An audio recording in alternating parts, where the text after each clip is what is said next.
All right, and we're back here on another special edition here on Couch Coach Live, under lights here on Couch Coach Live on a Wednesday night here on Couch Coach Live.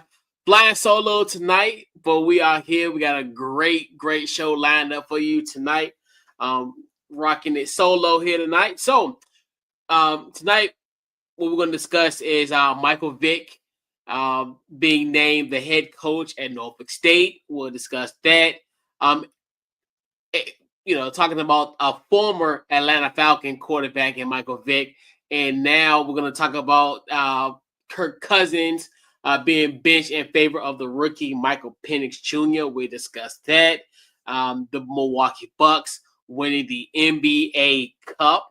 My thoughts on that. And, a little bit more from the association. We'll talk about that. And then we'll talk about the game to watch this weekend. I have an upset in mind. I'm still leaning towards the upset. We'll talk about it on tonight's show. I don't know if it's going to be one of those things where I might jump off the cliff off of this one. This might be, jumping out the window out on this pick. But I got a strange premonition about that game.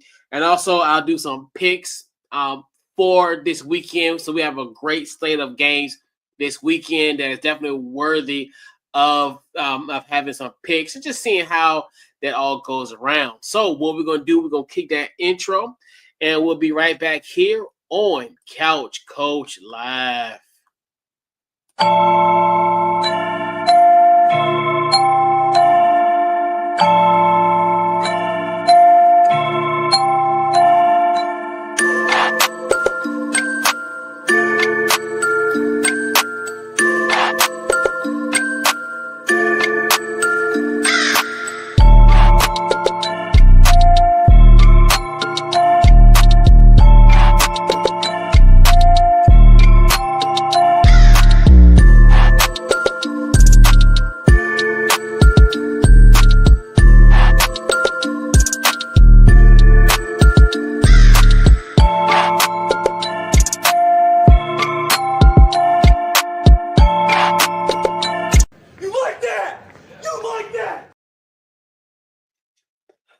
Big Kirko. Oh, that breaks my heart what's going on in Atlanta. Shout out to Big Kirko. We always want to give him a huge shout out as much as we can, but especially on a week like this week, it's really tough. My heart goes out to Big Kirko, but we'll definitely talk about that story momentarily. But before we get started, this week's Couch Coach Live is powered by the good folks at SeatGeek. Head over to SeatGeek.com. Use the promo code CouchCoach to get yourself $20 off your first purchase by using our promo code CouchCoach. So many great games. We talk about football games, basketball games, concerts, you name it. Pretty much any event that requires a ticket, definitely got to tap into the good folks at SeatGeek. Use my promo code CouchCoach. Get yourself $20 off. That could be the difference between, $20 savings, especially this time of year. Get you a nice little hookup. Let's use the promo code CouchCoach. So let's talk about first before I kind of get a little sad about my boy Big Kirko. Before we get that going, we gotta talk about Michael Vick. Michael Vick was named the new head coach at Norfolk State University. Michael Vick is from the Tidewater area. He is from Newport News, Virginia. Started at Warwick High School, and also had also went to Virginia Tech for college, and then had a great tenure in the National Football League. So he'll be taking over the Rams at Norfolk State University. My thoughts on the Michael Vick experience at Norfolk State. I think the first thing I want to state about this, I think number one, let's be patient. I know the first year there's going to be some bumps in the road. Be patient with him. I know it might be eerily similar to kind of Colorado, where there will be some buzz in the beginning. they may fall short of set expectations. They might take some lumps, but still support Michael Vick regardless of what happens in the 2025 season, because I think what happened in the 2025 season, the bad stuff is going to get better as the years progress. 2026, 2027. Let's think about it. He's building a foundation. The first year might be rocky, but still go out there and support the Spartans week in and week out. Win, lose, or draw. Continue to support Michael Vick and what he's doing in Norfolk State. So the first thing is to be patient. Number two, I'm really thrilled for this opportunity for Michael Vick. I love the fact that he pretty much comes back home. When you look at the proximity from the campus of Norfolk State University to where he's from in Newport News, it's about a 30-minute drive. So he's pretty much going to be coaching in his backyard. So definitely think that angle of it too. Number three, I'm really curious of the recruiting that he will get and how he will tap into what I deem as a very rich, talented talent pool in the state of Virginia. So who he can get in that 804, 757, 434 area. That's what I'm really curious of that type of that market that he will tap into. So I'm definitely really, really curious as to how that will come a fray. Number four, his staff. I'm really curious who will be in his coaching staff. Will it be filled with some NFL former head coaches? Will it be guys from Virginia Tech? Who will be? And I think that's going to be a big key to his success if you can grab those NFL caliber type of coaches, coordinators, and what have you, and bring them to Norfolk State. I think that's going to be the biggest thing is how he will assemble his staff, and almost eerily similar to like what you see even in Colorado. In the past, you bring in NFL caliber coaches like a Pat Shermer on the offense. You also had guys like Warren Sapp this year coming into the fray, and then even looking at what's going on at TSU with Eddie George. Not sure what Jeff Fisher's role was. I don't know if it was an advisor or what have you, but he is, from what my memory serves correct, I think he's in some type of role at Tennessee State. Don't quote me, but I think he is around there. But I'm very curious how he will assemble this staff. Then I want to look at number five, the community. How will the community embrace like a Michael Vick? And I think more so the community, and also you can just tie in to the community as far as from an economic standpoint, who will kind of tap their resources into this program. I know obviously not when I think about community, not necessarily the fan support. I think the fan support will be there. But as far as who will be like the donors, who will be the ones that will be giving them endowments to this university, will he, what businesses will tap into Norfolk State and what have you, the financial impact of Michael Vick, how will that be at Norfolk State? So I look at those as kind of like that the key factors there. I know one of the biggest knocks a lot of people said, well, hey, he's never coached at any level, high school, Pee Wee, or whatever. But for him to have so much, NFL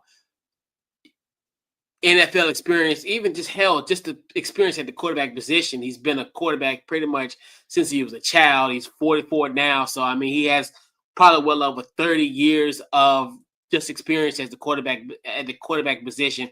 So he knows the game of football.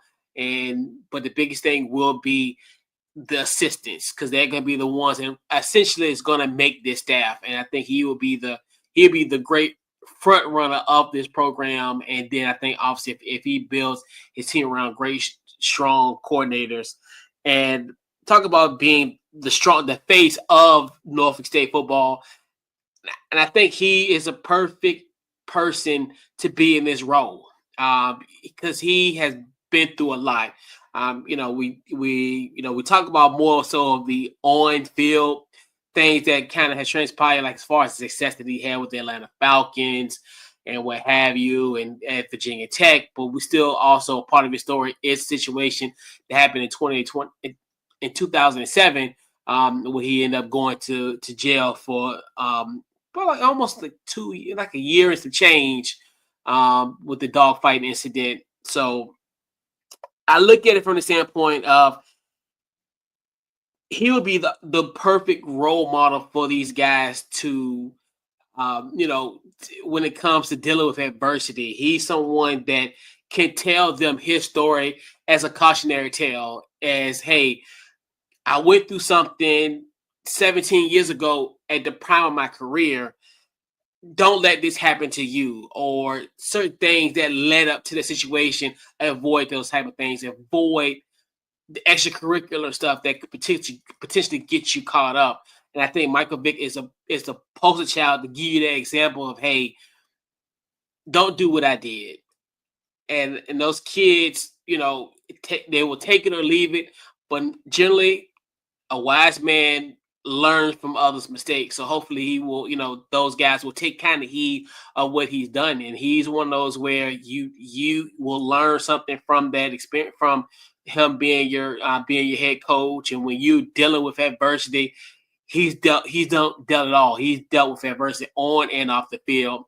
And I think he's going to be someone that could definitely go into the homes of 17-year-old kids, and essentially, bring them Norfolk State. And just the simple fact of and I even think about even what he did for Virginia Tech, just the impact that he did at Virginia Tech. I mean, I remember wearing Virginia Tech gear back in the day, back in the late 90s, early 2000s, when he was there at Virginia Tech, and just how electrifying he was on the field. So just imagine what, in obviously recruiting those kids, their parents will definitely remember what he did for Virginia Tech back in the late 90s, early 2000s. So this is just such a home run, a home run slam dunk, essentially hire for Norfolk State. I'm definitely curious of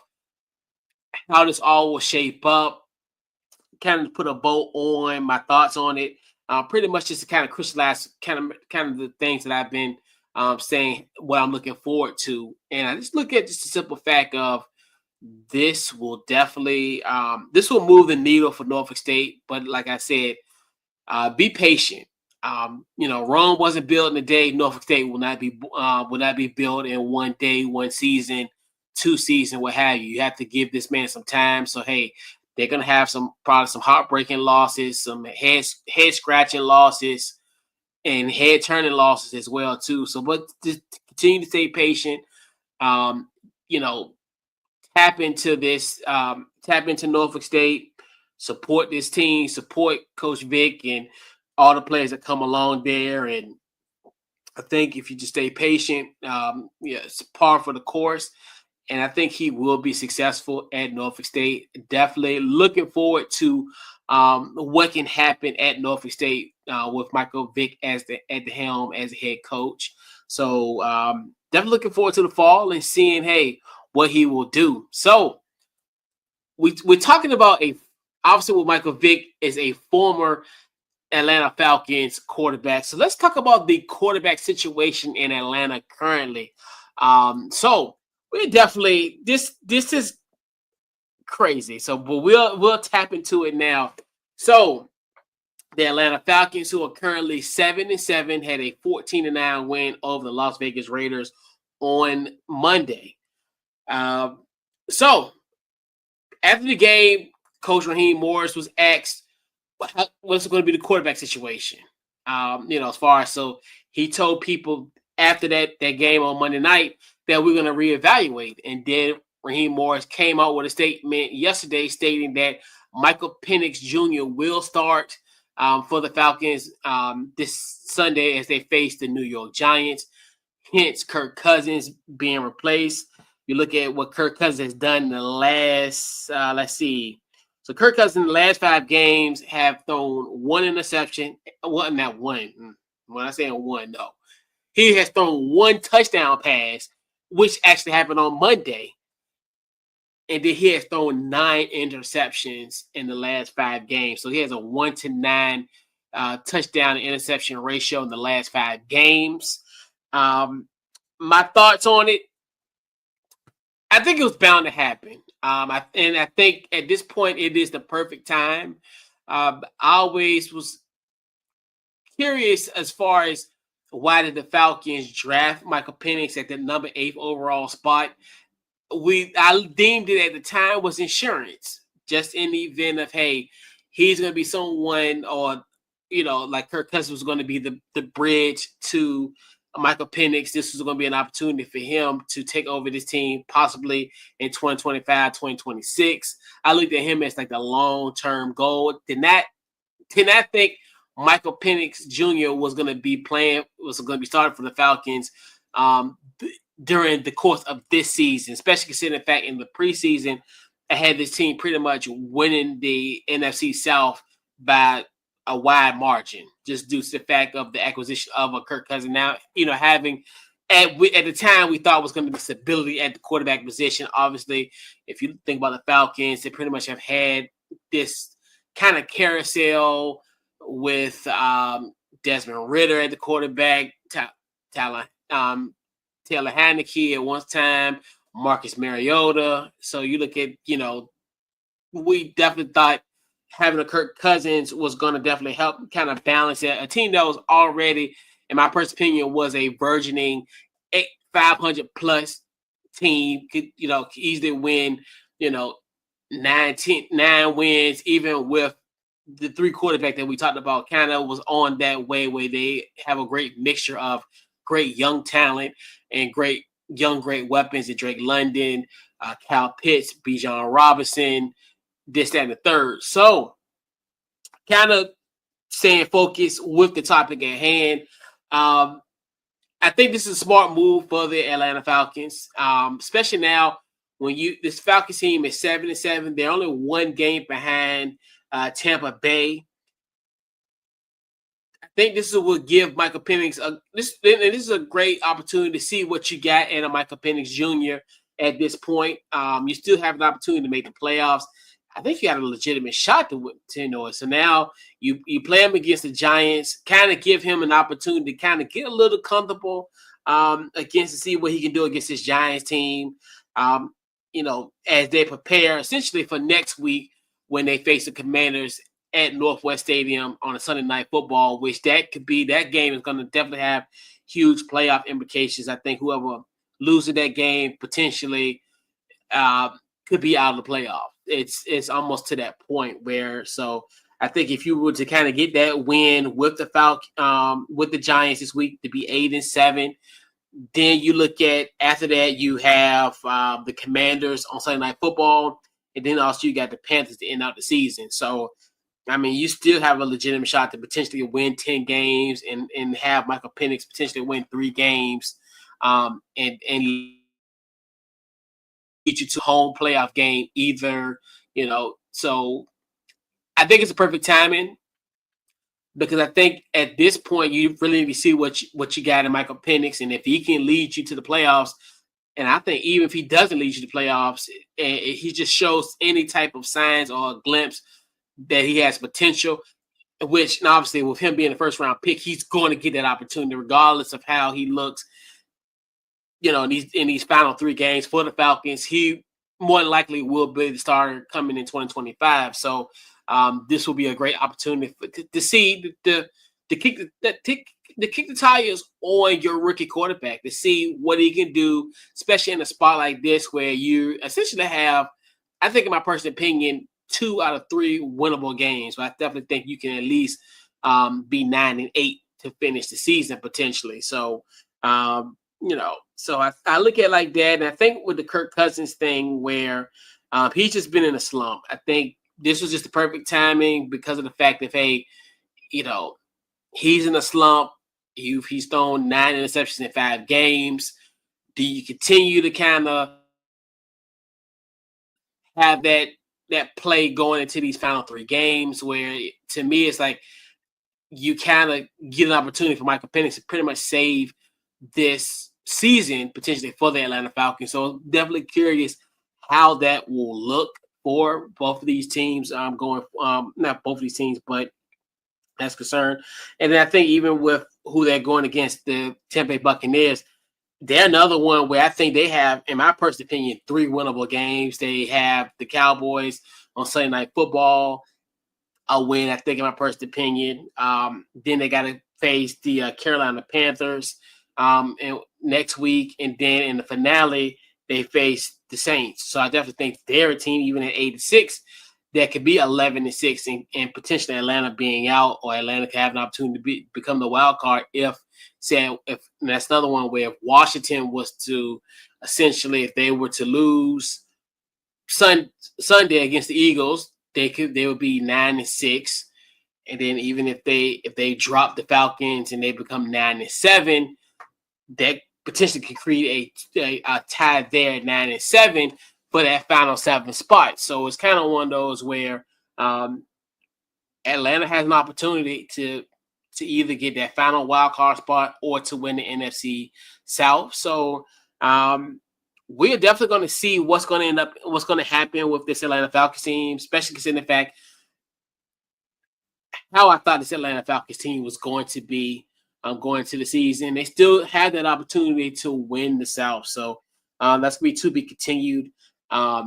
Definitely a right move by Atlanta Falcons to kind of pull the trigger now to do this, especially in this part of the season where, hey, you do have the Giants and you also have the Panthers on your schedule. So just to see kind of how he will adjust, especially against those teams, and how he will play. So, but we'll see there. So we got to talk about the association. So we definitely got to talk about the NBA Cup. Well, we had the Milwaukee Bucks winning the second annual NBA Cup, beating the OKC Thunder 97-81. I think this is a good thing for the Milwaukee Bucks. I know a lot of people have an issue with the NBA Cup. My personal opinion, this might be an unpopular opinion, I like the NBA Cup. I think this is a kind of one of those things where it kind of adds somewhat of excitement to a boring, monotonous part of the NBA season, in my personal opinion, especially consider the fact when you're trying to go up against said NFL, especially now when you look at what's going on in NFL, and with all these games, dominating all these different storylines in the NFL, especially towards the end of the season, and all these great matchups that have playoff implications. And then now with the advent of the college football playoff, it's going to be one of those where, and they have to compete because obviously they had the semifinals on Saturday. Obviously had to compete with the Heisman Trophy ceremony and what have you. So I do like it. It definitely adds a little intrigue. As far as the game itself, the Thunder just had a very cold night. It's kind of one of those nights where it's going to happen. And I think that's the good thing about this, where it's that one game scenario. Because normally when you are in a playoff or a championship series, like a lot of playoffs, it's for basically you win 4 games out of a 7-game series. So this is kind of one of those things where this is a 1-game scenario, and it's pretty much a single elimination type of situation, especially in this format here.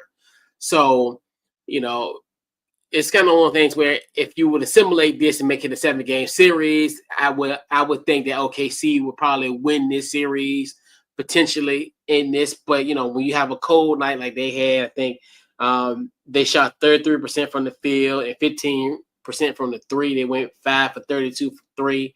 So they just had a cold shooting night. Giannis, 26 points. Dame had 23. That duo is doing this thing. And SGA had 21 points in the loss for the Thunder. Couple of takeaways from it. And now you think to yourself, you look at going back to last year when you had the Lakers versus the Pacers in the NBA Cup final, and then the Pacers losing to the Lakers Could this be somewhat of a springboard for Milwaukee? Almost eerily similar to the Pacers, where the Pacers went to the Eastern Conference Finals last year. And you look at it where they started off horrible. They started off 1-6, and they've won 14 of their last 20 games, and now they're at 14-11. And I know a lot of people always say once you hit that 25 game mark, you really kind of see what these teams are about. And I think they're now kind of hitting their stride. And now you just look at it from the standpoint of, hey, could they compete as far as when we look at from a standings perspective, would they be able to compete with like the Boston Celtics in the 7-game series, the Cleveland Cavaliers, obviously disappointing the Milwaukee and the Miami Heat and what have you. So it's kind of one of those where will this NBA Cup victory be a springboard for the rest of this regular season, which I think it does. I think if they have an eerily similar situation like they did like the Milwaukee Bucks, now we have some more data now to kind of show that, hey, what we're seeing in this NBA Cup series, it might have some validity towards the ending of the season, and it might prove to say, hey, if we have, Indiana, making a run like they did in the playoffs, after the NBA Cups situation, and then in Milwaukee, will they make it to the Eastern Conference Finals? Or even if OKC, I think if OKC makes it to the Western Conference Finals, because I think these two teams will make deep runs in the playoffs, especially I think the Thunder for sure. So I think this is it could be a springboard for both teams. So it's definitely something to be determined, to be seen. And Darvin Ham won the cup last year as the head coach of the Los Angeles Lakers, and now fast forward, he wins it now as an assistant to Doc Rivers in the Milwaukee Bucks. So, but I did actually like the NBA Cup overall. It kind of gave you somewhat of a NCAA tournament feel, like a single elimination. I definitely like the games. Not the semifinals, but the quarterfinals, especially like when the Hawks went to New York and won. I loved that game. And then also even the games on Saturday night, we had, two good version of young teams in the West, Houston and OKC going at it, which I think that could be a potential down the line, maybe even in this decade, potentially a Western Conference final down the line, potentially. So you look at that from that standpoint, and even the Bucks and the Hawks on Saturday night was good.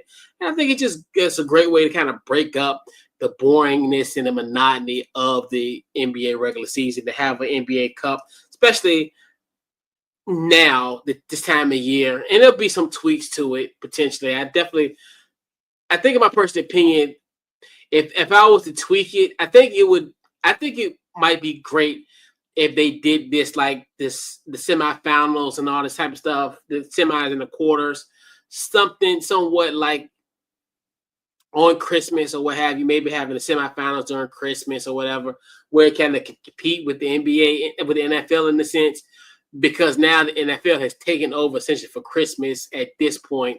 So it's got to be something to take away from the monotony of just a typical regular season game. These NBA games on Christmas need to mean something more than just a great storyline and a matchup. Something has to kind of be at stake.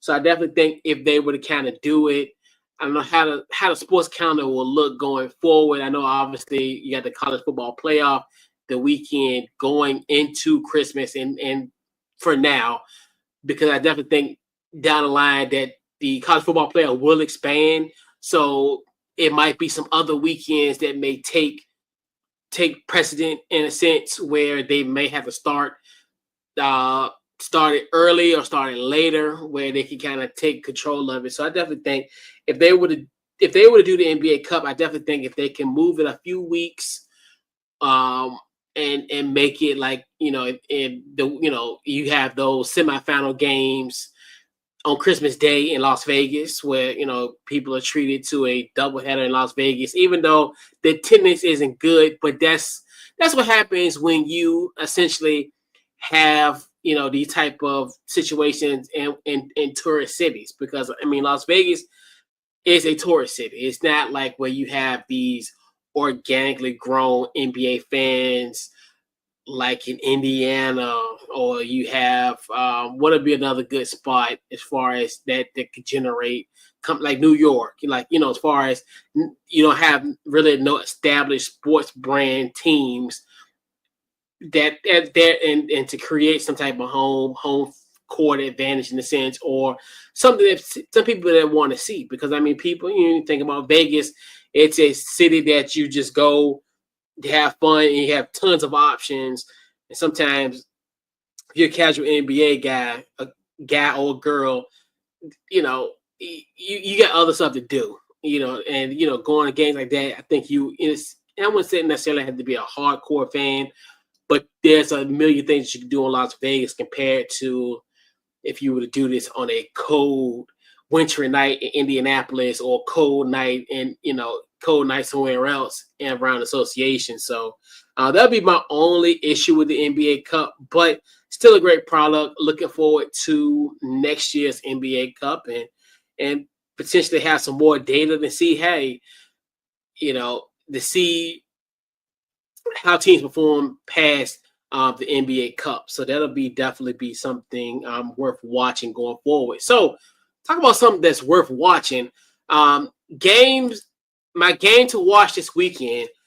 We have such a great slate of college football.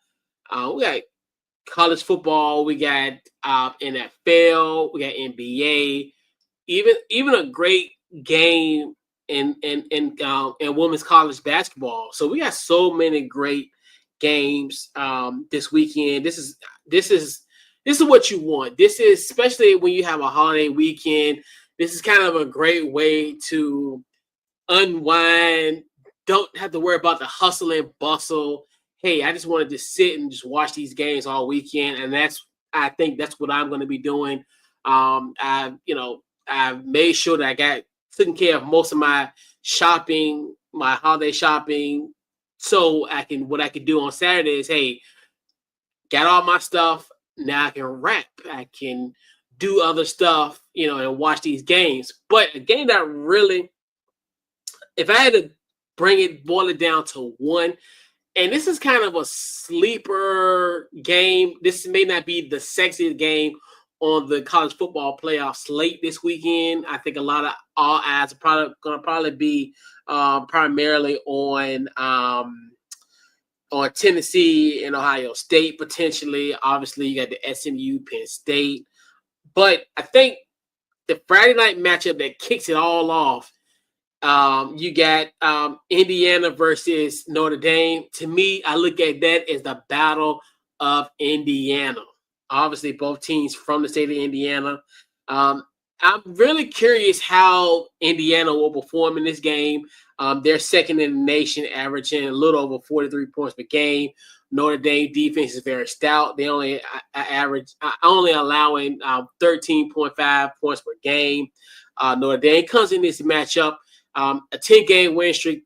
Remember, the last time they lost was to Northern Illinois. So now it's going to be interesting. Friday night under the lights at Notre Dame. I think it's going to be crazy under touchdown Jesus. So you look at that. Then you look at Indiana. I know a lot of people look at it where, they really haven't played somebody. And when they play somebody in Ohio State, they got crushed. And then I know a lot of people got mad because they smoked Purdue and what have you. But, it is what it is. You do what you do. I'm really curious, especially from the quarterback perspective, who's going to have a great game. You look at like Riley Leonard, what he's doing at Notre Dame. I think he has a little over 2,000 pass yards. 16 touchdowns, 5 interceptions. And then Curtis Rourke for Indiana, 27 touchdowns and 4 interceptions. This is definitely going to be one of those where I know a lot of people look at this game, and many may look at it lopsided, and even kind of talking about as far as how one has a great offense and one has a great defense, and the defense wins championship type of mantra. But I got a strange feeling in this matchup with it. So it's going to definitely have a lot of intrigue. I think this is a perfect game to kind of kick off this spectacular weekend that we have. So, especially in the college football playoff realm, because you have that. Then also you have, as I talked about it, SMU versus Penn State.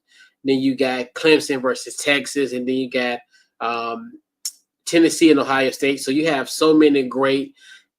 And, this is unprecedented. You're going to have these great ruckus crowds, especially in Notre Dame on Friday night.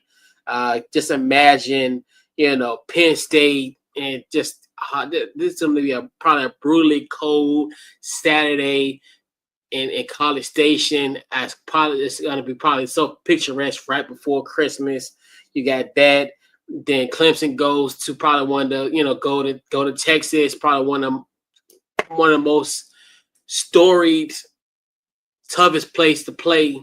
And just imagine now you're playing them in this inaugural college football playoff and this extra game for Texas at home. And then the horseshoe is going to be rocking on a Saturday night. You got, Tennessee coming to town with their stout defense. Now Ohio State coming off that crazy that heartbreaking loss to Michigan on November the 29th, November the 30th, pardon me. So now, what are you about nearly 3 weeks removed from that? So, how will they come out, especially having that bad taste in their mouth after losing to said Michigan, their bitter rival. So, great weekend to start it off. So, I got you guys my picks for the weekend. So we're going to do some picks. So we'll start off in the National Football League. We got a Thursday night edition here. So we'll talk about the game tomorrow. We got the Broncos and the Chargers. Pretty much the Broncos are in with a win. So I definitely think the Broncos will win in Los Angeles. And I think the Broncos will clinch a playoff berth. So I got the Broncos and the Chargers. And, we talked about Saturday, the triple header in college football, but it's a massive doubleheader on Saturday in the National Football League, starting off with the Texans and the Chiefs. My personal opinion, I'm not sure the health of Patrick Mahomes. If I'm them, I would sit Patrick Mahomes, put Carson Wentz in this game, but I definitely think the Texans will win that game if Patrick Mahomes doesn't play. Basically, considering the fact, in my personal opinion, you don't want to, you want to have him ready for Pittsburgh on Wednesday. And that's the crazy thing about all this is you got a game on Saturday, then fast forward, you got a game on Wednesday. So it's kind of one of those things where do you kind of put Patrick Mahomes in, knowing the fact that, hey, you're on a short week, just give him that rest at this point, because I think you've already have clinched the AFC West, but obviously you still have a similar cushion, which when you sit down and you think about it, because I think Pittsburgh at this point, I think they're 10-3, I think, or 11-3. I'm not. Let's see. I think they're 11-3. I think my memory serves correct. So even if you were to lose on Wednesday, not Wednesday, but if you lose on Saturday, that game potentially there could be a game where potentially you could, it could have somewhat of a three-way tie between Pittsburgh, Kansas City, and then Buffalo. And then obviously Buffalo had a tiebreaker because obviously they beat KC. So it's a lot of question marks going on with that. So if in the event of Patrick Mahomes is out, give me the Texans in this matchup. Then the 4:30 game on Saturday, you have the Steelers versus the Ravens. I definitely think that I'm going to give it to the Ravens. The Ravens look very impressive, obviously, against the Giants last week. Lamar Jackson doing his thing. I think if he has another great performance and if he can beat the Pittsburgh Steelers, my personal opinion, he is in the MVP conversation. But I think if he has a great game, and I'd say this, and I preface the word but if he has another great performance like he did with the Giants, that's necessarily have him having 5 touchdowns or what have you. But I think if he has 3 touchdowns, or what have you. We need to kind of start having a serious conversation about Lamar Jackson winning his third MVP. I think we need to. The talks are there. He should be there, but I think if he has a great performance, especially in this one, and then if he can do that, kind of replicate that success come Wednesday, you think if he has, I would say just throwing it out there because he had 5 against the Giants. Say if he got 3 against Pittsburgh, that's 8, and then he get maybe 2 or 3 against the Texans on Christmas Day. I mean, if he has like 12, 13 touchdowns in a 15-day period, we gotta sit down and legitimately have a face-to-face meeting other minds, meet at a table, and start saying, "Hey, Lamar Jackson," because we're already having the conversations, but I think it's to a point where these will be wide open conversations, truth moments, where it's like we can't just.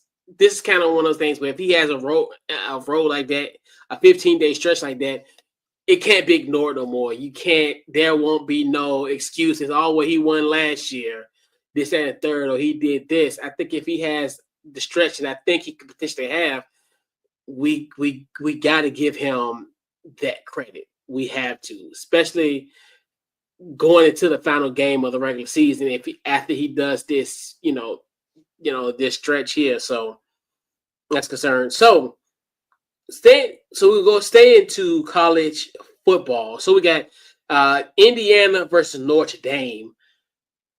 Call me crazy, but give me the fighting Antoine Randall Els of Indiana University pulling up the upset, pulling up. You think Northern Illinois was an upset? This is going to be another one that's going to bite Notre Dame in the ass potentially. I got Indiana moving on to the college football playoff. Definitely huge shout out to Kirk Cousins being named coach of the year. So definitely, hey, if you don't know my guy Kirk Cousins, Google him. So we got SMU versus Penn State on probably a briskly cold Saturday afternoon in Happy Valley. I got Penn State. Give me the fight Mike Robinson's, a.k.a. Mike Robs. Get me Penn State in this matchup. All right, so staying in, we got Clemson versus Texas. Give me Texas. Give me the fighting Vince Young's in this matchup. I definitely think Texas will take care of business. They definitely they have a legitimate path. I think that's Texas kind of one of those. I think a lot of people look at them that they essentially have a great path to make it to the national championship game. And then even, how they played Georgia and these, obviously coming off that loss in the SEC championship, pretty much is right at the precipice there. I mean, honestly, the interception that was thrown could have went their way. If there was if it was a certain execution that would have been done, Texas probably wouldn't have been playing this week. We'll put it that way. I'll put it that way. Texas wouldn't have been playing to either New Year's Eve or New Year's Day. But that's here nor there. We don't crowd with spoiled milk here on Couch Coach Live. So in a nightcap, we got Tennessee versus Ohio State. I'm going to give the nod to Ohio State. I want to give Ohio State this because I'm going to tell people, I know everybody's like, oh, if Ryan Day loses on Saturday, he's going to get canned. I get it. I understand the frustration. He's lost to Michigan. And, you don't suppose to lose to Michigan, especially considering the fact that you're Ohio State. You have pretty much a $20 million roster.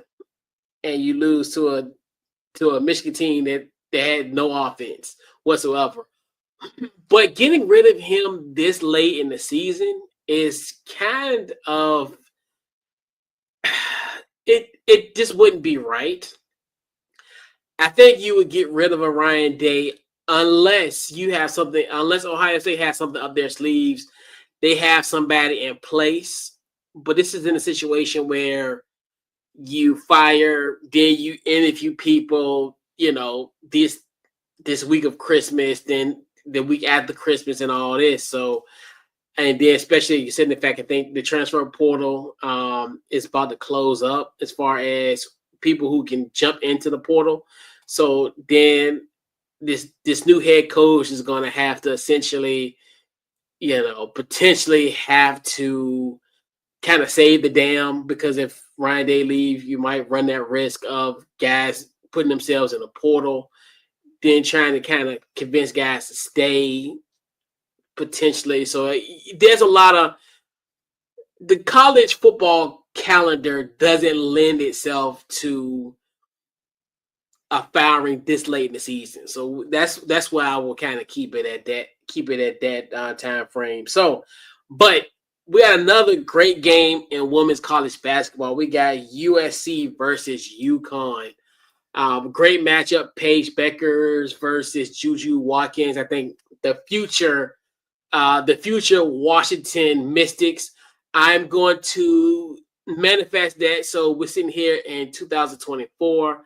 So when she is available to become draft eligible in the WNBA, and the Washington Mystics call her name, you can date back here to December 18, 2024, and me calling Juju Watkins as the Washington Mystic, future Washington Mystics. I thought we were going to get Paige, but we didn't. We got the 4th pick, so obviously she'll be going to Dallas. I think Dallas got the number 1 pick, so I think so. Last year I was thinking Paige was going to be our girl with the Mystics. Team her with Aaliyah Edwards, kind of a UConn reunion, but great matchup in women's college basketball. But give me USC to fight and Cheryl Miller's on that one. So, got our picks for the weekend. We discussed Michael Vick being hired at Norfolk State, the quarterback change in Atlanta, the Milwaukee Bucks winning the NBA Cup, my thoughts on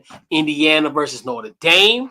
So we're going to put a bow on this week's Couch Coach Live, man. So pretty much follow us on social media, Facebook, Twitter, Instagram under Couch Coach Live. Also check out the website, couchcoachlive.com. And just check us out on social media. We'll have we have content going on there constantly, so definitely check us out there. No show next week because it is Christmas. It is I have a million things to do next week. I looked at the calendar, November, October. It was like, okay, yeah, we got a Monday or Thursday or Friday potentially. But then I'm like, no, it's other stuff going on. So we will be back on Monday, December 30th to wrap up, to put a bow on the year that was in 2024 with our final episode of the calendar year of 2024. We'll be back on Monday, December 30th, 8 p.m. Eastern Standard Time. We'll post everything there on social media, man. So we'll catch you guys on our next episode. We want to wish everyone a happy and safe holiday. May your holiday be filled with love, food, family, football, basketball, any of the sport of your choice during this time of the year. But more importantly, enjoy your time with your family, make memories with your family, take pictures with your family, take videos, do all of that. Enjoy your time with your family. Do everything. Get a tripod. Do a family portrait. Do everything. Make memories. This is what you have to do. You make memories, take photos, enjoy it, enjoy the holidays. So this is Couch Coach signing off here on Couch Coach Live. I will catch you guys on December the 30th. And we're out.